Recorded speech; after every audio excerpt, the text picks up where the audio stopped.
Nothing can be eternal, infinite, or perfect, or be perfectly utopian, or only exist once.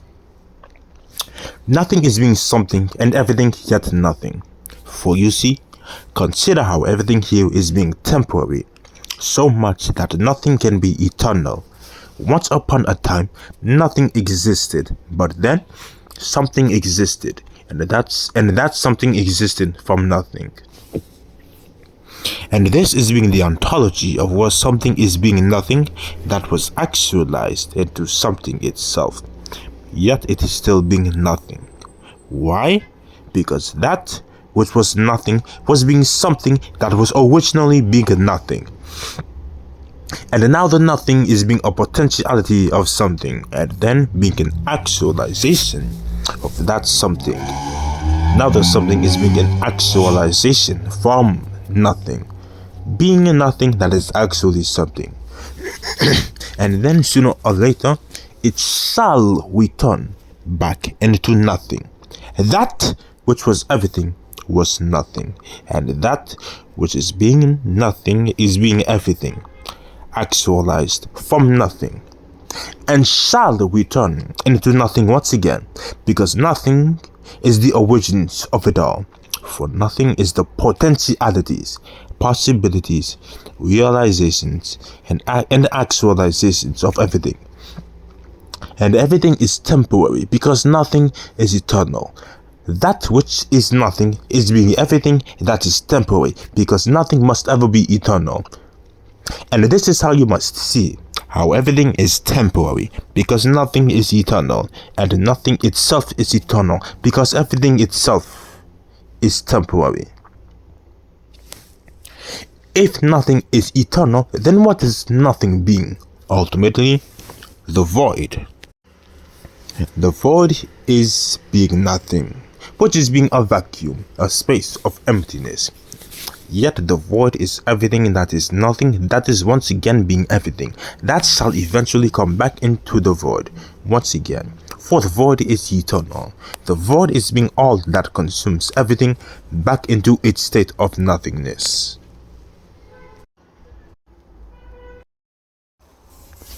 Consider what possibility is being.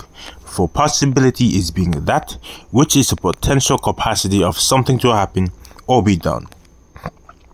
Consider how in order for a thing to be a possible thing, it must be a possible thing instead of a thing, and then it has to be possible for it to be possible, for it to be a possible thing, and then remain that way until it does not any longer, and then it actualizes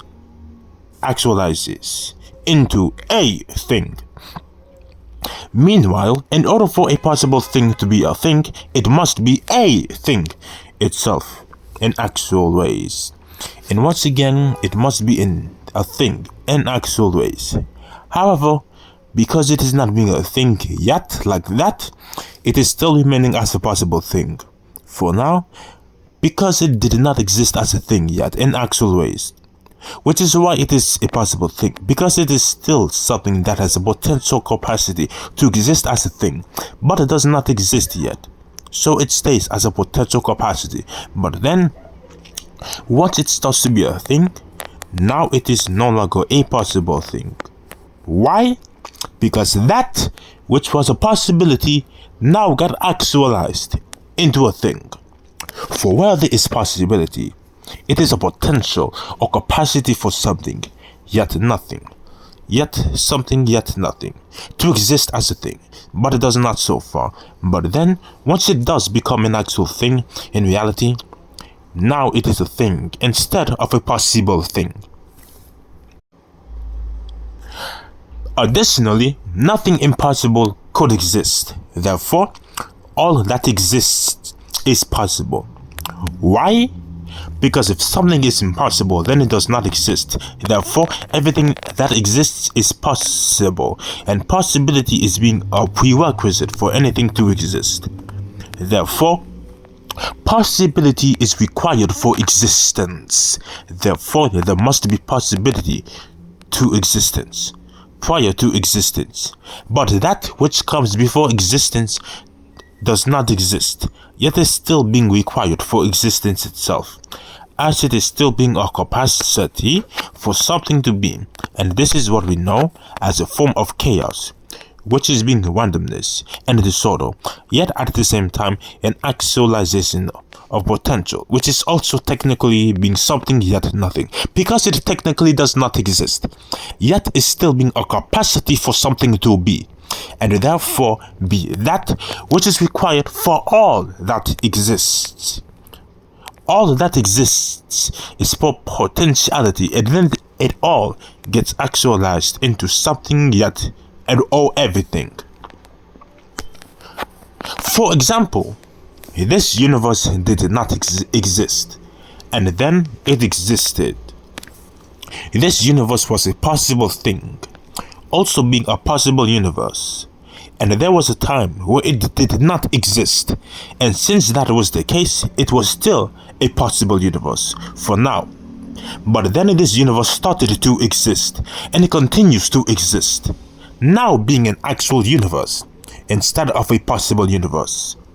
This universe was a pure potentiality, let alone a pure potentiality of a universe, and now it is an actualized universe.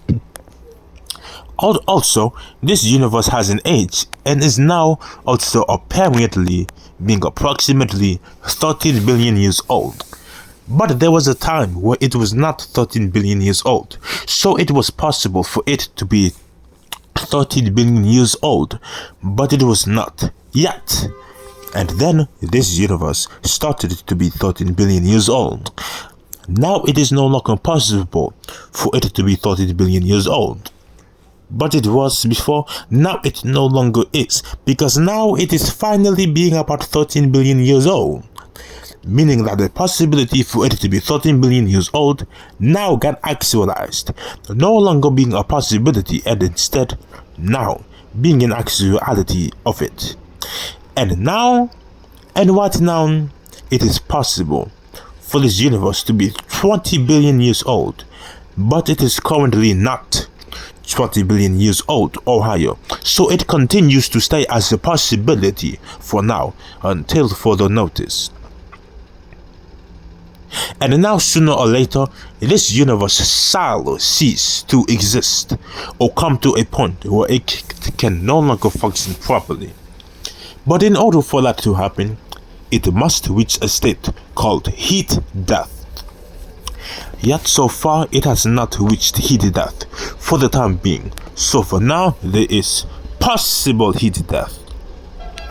And what is heat death? An event where entropy becomes so high that it then becomes zero, and this universe is being a whole called empty vacuum and having as little of functioning energy as possible, up to zero, ultimately being so ontologically hollow, cosmologically. Once that happens, and it shall happen eventually, even if that takes a million or billion more years from now, from this point forward, now that the heat death becomes actualized, ultimately being actual heat death instead of being possible heat death. Now look at how nothing is being infinite, and nothing is continuing to be infinite out here. Not light, not black holes, not this universe or any other universe, or this cosmos itself, or a god itself. For you see, everything around here is being finite. It has all started off somewhere, and because of that, now it shall end somewhere. Something has a beginning, a middle, and then an end. Once it has a beginning, it has a middle, and then it has an end. This goes to everything. Everything is all having limited capacities, limited energy, limited spans, you name it. You must not even think of a single thing that has infinite energy out here, or is especially infinite energy on its own. For example, the electronic devices that we use here, especially to communicate, these things are being devices that are constantly requiring a battery and needing to be charged and running on electricity, and that electricity eventually goes out each time. A physical vessel constantly being on high organic maintenance, rotting, decaying, aging, the brain slowly dying, and more. And you must do whatever you can to prolong its survival.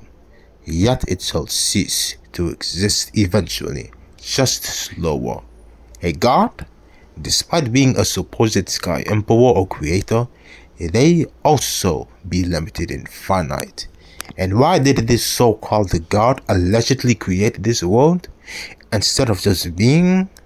Because it needed a bunch of vessels to leech on, to have them worship it. But once that stops, may it be hollow again, and perish from the lack of made-up praise. Even the idea of a god is just an idea, and it does not last infinitely, for it requires a belief, just to keep on going on, but eventually that ends, and then the idea itself ends. I said again, nothing is being infinite except nothing. Why? Because while there is nothingness, the nothing within it continues to go on infinitely. Why? Because it is just nothing. It is not being a thing that requires a bunch of maintenance, repairs, fixes, or have the potential for it to be destroyed. It is just being it. Nothing is, and nothing continues to be. And even if there was to eventually be something, well, there continues to lie nothing somewhere else, yet nowhere, to one extent or another. But after that, may everything else be ephemeral, and besides, that something that exists, that something is still being nothing, actualized into something, and being something from nothing, and shall continue to be nothing as a whole, once again. Additionally, here is another thing.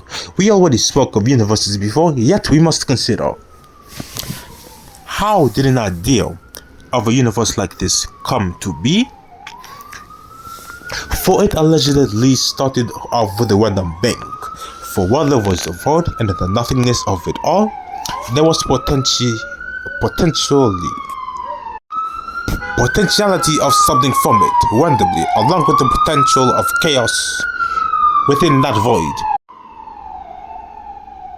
And that what there is where many atoms, many stars, many suns, many galaxies, many planets, and among others, randomly came to be. But more importantly, atoms and then fuse together into one whole entire explosion, creating a ginormous amount of more potentials into ultimately our universe. Yet, because that happened, that can be reversed. Where there lies creation, there lies destruction.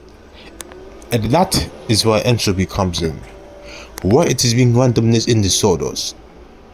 And then the moment that entropy increases far enough, it comes to the point where a universe is being in a state of heat death. Like this one, no longer being able to generate enough energy and potentially also just being a cold black abyss, making this universe or any other universe in general no longer being able to function properly, the basicality of thermodynamics. And that once again comes to a point in proving how finite this existence is being. Not only does a being's existence, including our cosmic being's existence, be finite, because even cosmic beings be limited, but this existence itself is once again finite as well. For what must it do to be existence in the first place? Require potentiality and chaos, or whatever you call it, to transpire, potentially creating galaxies and realms and universes where existence is possible in there. But those same galaxies and other things have finite capacities and can end, and once they do, there is nowhere for existence to be found for the time being, except, well, nowhere, basically.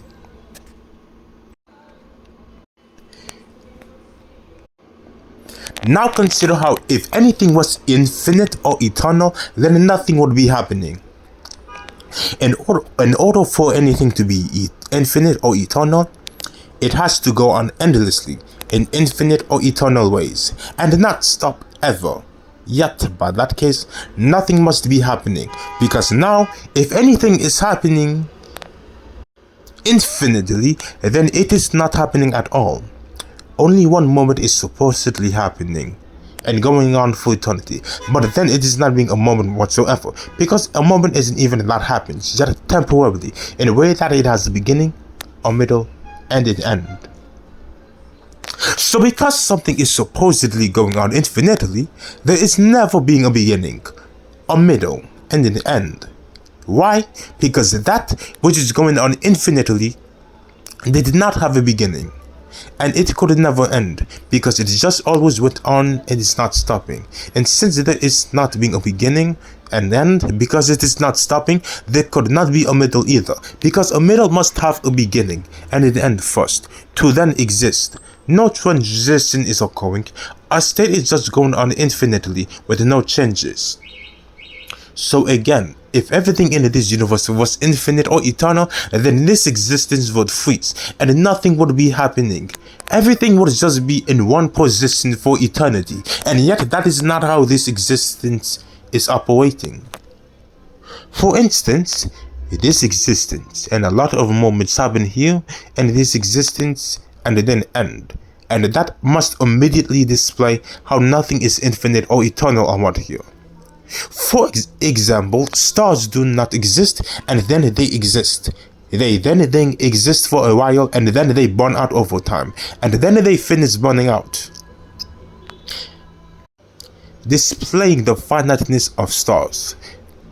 Another example, you have a water bottle in front of you. You open the bottle and then you drink it. You start to drink it and then you drink it for a while, and then you finish drinking it, and then the water runs out because you finished drinking it all. This was a finite moment. For the water was finite, and your moment of drinking the water was finite, as it was a finite amount of water and you could only drink so much. However, let us say that this was an infinite moment instead. Somehow, you would somehow be drinking the water for eternity. In fact, there would not have been a moment where you began to drink the water and then finish drinking it. Instead, you just somehow always drank it and then continue to drink it non-stop. But then this was not a moment, let alone an infinite moment, but an impossible state of infinity. You are probably not even drinking anything at all, yet you be frozen into the moment of drinking it indefinitely. Even the water bottle in its cup will be finite. Once you take the cap out, then the cap is out, and the bottle is temporarily occupying space. The bottle could even be recycled or destroyed. However, if the water bottle in its cap was infinite, then you would be twisting the cap for eternity, and so you would never get an opportunity to drink. The bottle would also be occupying so much space to maximum degrees, and be infinite plastic everywhere for eternity. Yet that is not how this existence is working.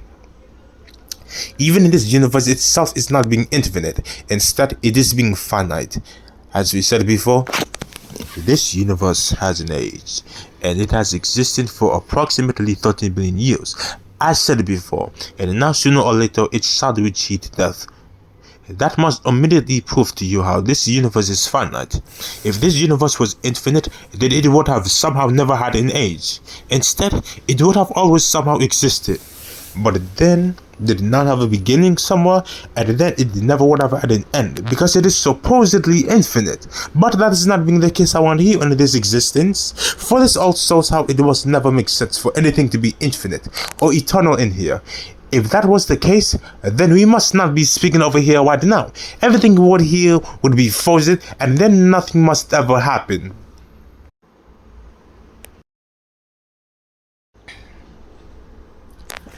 Nothing can be perfect. This idea of perfection is being a lie, and it is being a time to stop clinging to that. Stop believing in that. For you see, nothing here is being perfect. Instead, everything here is being imperfect. Why? Because this is existence, and existence is being imperfect. Things within this existence are being imperfect because existence itself is imperfect. The ontology and cosmology of it all is being imperfect, and more. For a lot of things that happen here, it's being imperfection after imperfection. If anything was perfect, then it would stay as it is for eternity. Why? because it is already perfect. However, that is not being the case. For a lot of things do not stay the way that they are in this existence, let alone all of them. Why? Because they are already imperfect. There is always something to do, something to undo, something to be, something to not be, something to change, something to adjust, something to fix, something to solve, something to end, something to improve, something to worsen, something to reduce, something to expand, and more. And that shows you how everything here is imperfect, because it must always need such changes. And this is why as soon as something that you consider to be perfect experiences a change, then it was not perfect and in the first place. Instead, it was always imperfect. Otherwise, it never would have been able to experience any changes, any damage, any improvements, any adjustments, and more. And everything here experiences changes in one way or another. And this is why your perfection fantasies and this one are not realistic. You must stop talking about a perfect heaven, perfect realm, a perfect utopia, or other stuff like that. For such things do not exist. They never did, they do not now. Let us stop the nonsense. Besides, as soon as you called it a heaven, a realm, or utopia, now it is imperfect. Why? Because those things exist as conceptual areas, let alone areas, ideal ones and preferred worlds, and things happen in those areas leading to imperfection. If such things were perfect, nothing would be happening in them, but that is not the case. You can supposedly have the best heaven ever in a way that you like it, but at some point things are going to happen in that heaven, and it is going to actions, changes, adjustments, improvements, damage, catastrophic events, and more. This then makes the heaven imperfect. Otherwise, if it was perfect, then no changes would have occurred. No invasions, no damage, no interventions, no nothing. Same thing with utopia, same thing with realms, same thing with different kinds of realms, same thing with, again, everything else.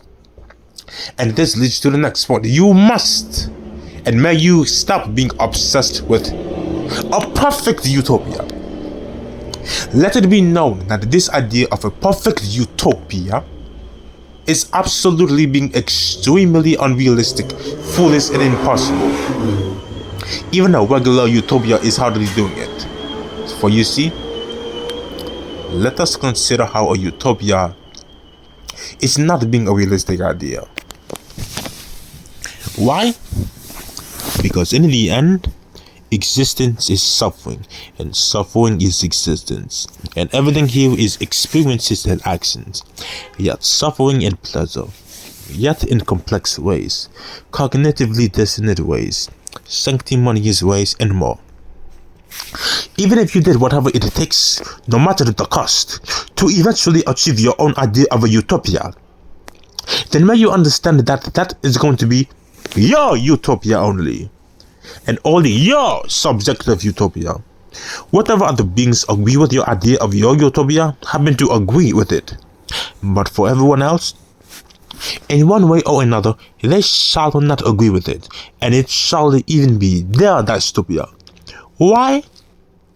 Because they decided so, even for no reason, because we all be different, because whatever is in your utopia shall not align properly with their idea of the utopia, and more.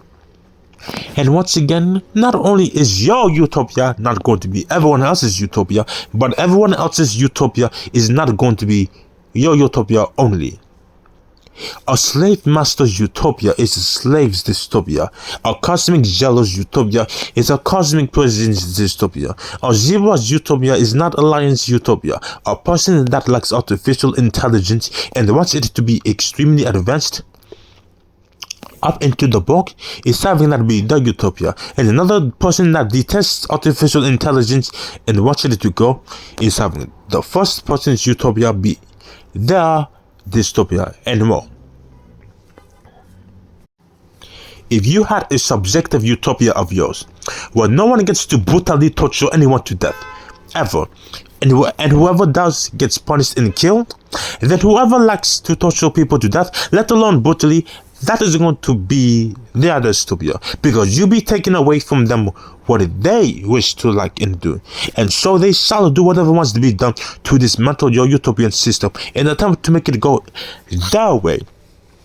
If they manage to vanquish your system first, and there is always going to be at least one person that possesses such extremely abnormal yet unhinged and horrific desires. Next, in order to have a subjective utopia of yours, you must be a tyrant in order to do so. If you still wish to have a utopia in the end, then so be it. However, stop looking at the utopia through a perfect lens and look at it through a more realistic and pragmatic lens. A utopia must not be a perfect world.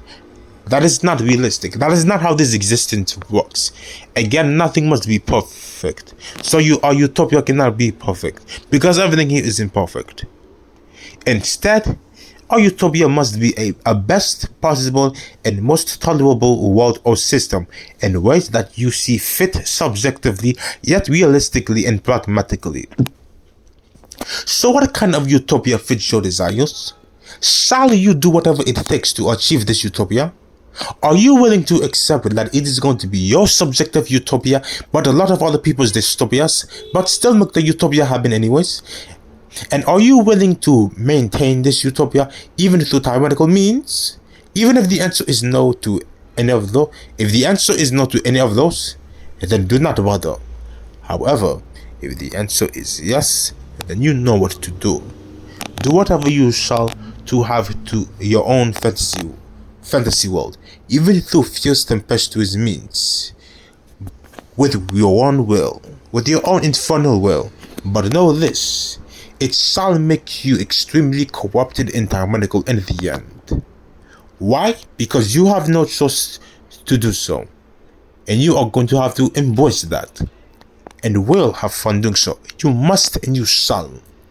You are also going to have to embrace that this is what shall cause revolts and rebellions against you, and you shall fall, because after all, nothing can be enforced and maintained for eternity, and yet still must you do whatever you shall to have your utopia, until certain beings do not agree with your utopia, go out of their way to erase you, and you either stop them by erasing them first, or they successfully erase you.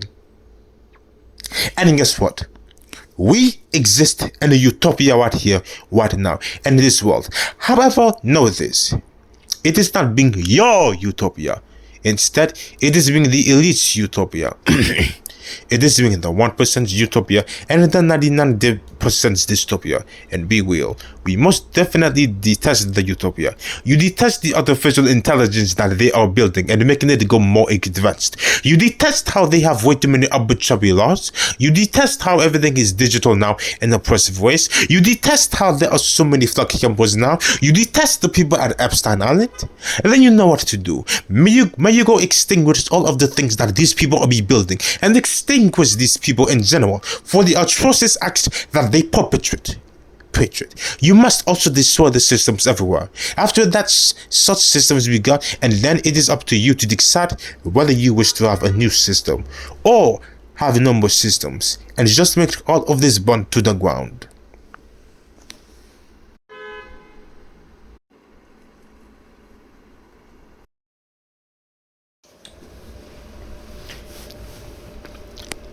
Consider how things do not exist, and then they exist, and then they cease to exist, but then they possibly exist again, and then this continues to get perpetuated. Once upon a time, you did not exist, but then you existed, and then you ceased to exist. Now you could not exist again if this ever happened. Really now. Because if you did not exist before, but then you existed, but then you ceased to exist, how could you not exist again? Possibly. You see, look at how trees do not exist at first. and then they exist, and then they die, and then come back to existence again. Whenever you look at a planet like this, it has a cycle of seasons. There lies the vernal equinox, the summer solstice, the autumnal equinox, and then winter solstice. And this is where one form of a cycle of existence and death happens. Trees do not exist at first at all, and then they grow to exist, and then they exist. They then exist in vibrant ways, with green leaves and cherry blossoms in both spring and summer, and then later on the trees decay as they go into orange and yellow. Orange and yellow leaves, which is then being a sign of how they are decaying. And then the leaves fall in autumn time, and then the leaves continued to fall, so much that the trees that then basically looked hollow in the winter and so existentially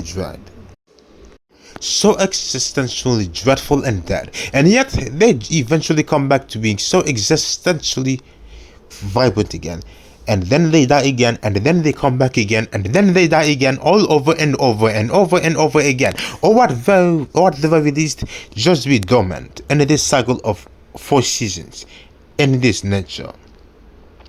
So if trees did not exist at first, then what was to stop them from ever existing? And then if they then existed and then died, then what was to stop them from coming back to exist again?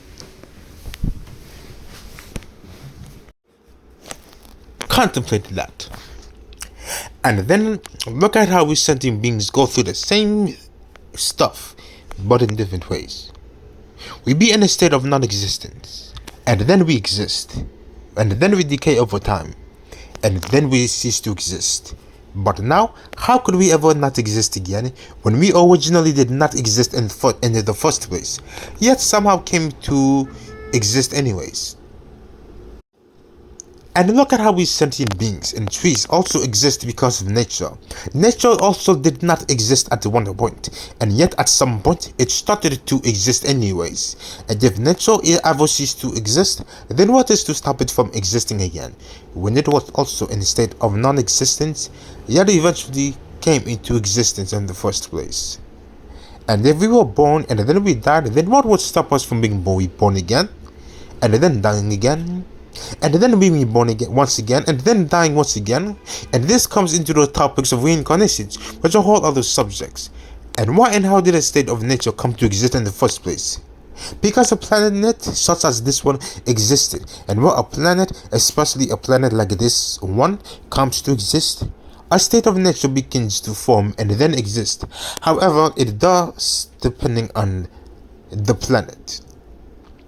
A planet was also in a state of non-existence once, yet came to exist. And why? Because of a bunch of random things that happen in space to form a planet and make it exist. But once the planet gets destroyed, then whatever process happened to make such a planet exist to begin with, and then be destroyed, is going to happen to another one anyways. Space also did not exist at one point, yet it didn't come to exist. Same thing with this universe, same thing with this cosmos, same thing with galaxies, same thing with stars, black holes, suns, comets, atoms, molecules, and more. Why? Because chaos. And why does chaos exist? Because it does, yet it also did not exist before, and then it happened to exist. Why? Because once again it did, and that is being the point of the randomness and confusions and disorders of all. Chaos existing because of itself. But now, let us say that this was all to be returned back into a state of ultimate chaos, and then eventually into a state of ultimate nothingness. What could stop this ultimate state of nothingness from being chaos again, when it was originally in the state of ultimate nothingness? But then chaos was born out of it, and chaos did whatever it did, and then it came back to nothingness once again, where it originally was. Now once again, you conceptually reincarnate, and yet you must figure out how to conceptually stop that. For you must also come back to how, if we did not exist at one point, but then we did exist eventually, and then we ceased to exist, but then we exist again in some other form, and then cease to exist again, and then come to exist the third time? Then why is that? What? Reincarnation? Is it not? Yet, we could not objectively yet externally prove that, yet possibly subjectively remember it.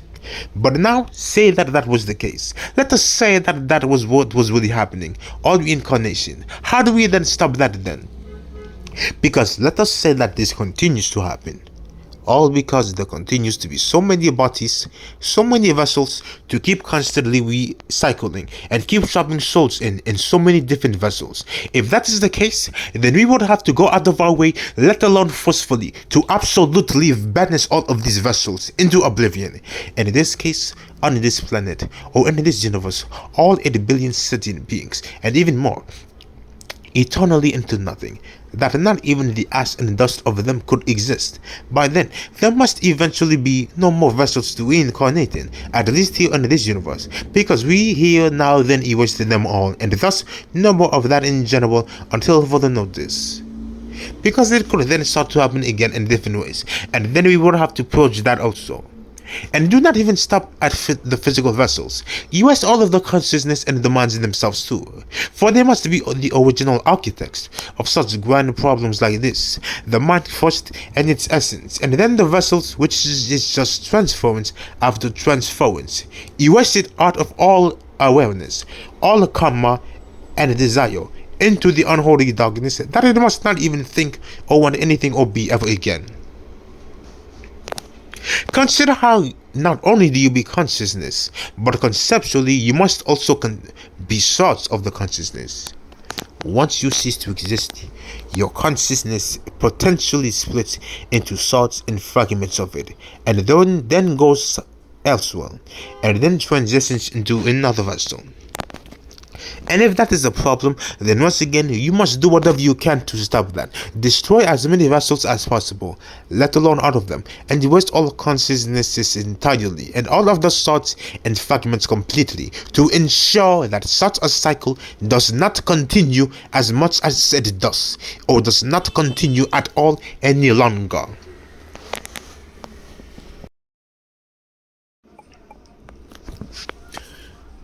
You must go back to the very first thing. Why does one thing exist? Because another thing existed back over there, making the former thing exist. Why did that other thing exist back over there? Because another thing existed way back somewhere else. Why did that other thing far away exist? Because of another thing existing far more elsewhere. And then you go back and back. Like, why do you exist? And why did you exist to begin with? Because your parents existed. Why did your parents exist? Because your grandparents existed. Why did your grandparents exist? Because your great-grandparents existed. And then you go back and back to your very first ancestors. Why does nature exist? Because planets like this one exist. Why do planets exist along with solar systems, galaxies, stars, suns, supernovas, black holes, quasars, white dwarfs, and more? Because chaos and chaos randomly being in the light, randomly creating all of this. Why does chaos exist? Because it randomly does. And that is it. Because it does. Randomly so. And that is why it is called chaos. Because it was being randomness and disorders. Random potentials being potentials and actualizations randomly. Why? Well, because chaos of chaos of chaos of chaos upon the void. Chaos upon chaos upon chaos upon chaos. Why do the laws of thermodynamics be? Because of the possibility of things being designed this way, existing. Why do terminologies exist? Because of consciousness, the ability to speak and reason, and why and how it is necessary to do so. And this is why and how etymology came to be. A language, evolution of language, words, sounds, meaning, visual perception, information, exchanges, symbolism, metaphors, and more. And next up, what, who, when, where, when, and why, and how. And not only that, but why, and why, but also how, and how. Well, as usual, chaos being chaos upon chaos. Even in this idea of something existing did not exist, but then at some point it did start to exist. And why? For the 100th time, nothingness of potential chaos of existence, and then that actualization. Consider how this has been the cosmology of it all. It all began as chaos randomly. Chaos was being, and chaos has continued to be, and chaos is continuing to be now. Randomness after randomness, disorder after disorder, creation after creation, destruction after destruction, mutations after mutations, fluctuations after fluctuations, and more, from the very beginning to the next thing, to the next thing, to the next thing, up to now. And this is how it all goes in this existence, because this is existence. After everything that we have elucidated so far, this is how you must see how everything here is imperfect, temporary, and finite. Everything exists, fluctuates, suffers, decays, goes through transitions, goes through changes, and it decays once again, and more. Everything has an age, everything has a beginning, a middle, and an end. This is a matter of things here also do not exist, but then exist, and then cease to exist, but then possibly exist again, etc. This is being the chaos of it all, and the order that comes along with it. How you shall deal with that is how you shall deal with that. And how you will do so is how you will do so. But may you see how this is being the ontology of it all and the cosmology of it all, and whatever of those things that you consider to be problems, you shall do whatever you see fit to reduce those problems, let alone end those problems, and even possibly ensure that those problems do not come to be again, either for eternity or as long as possible, even if that takes a million more years now from this point forward. Now, with that being said, we be out. Silence and darkness.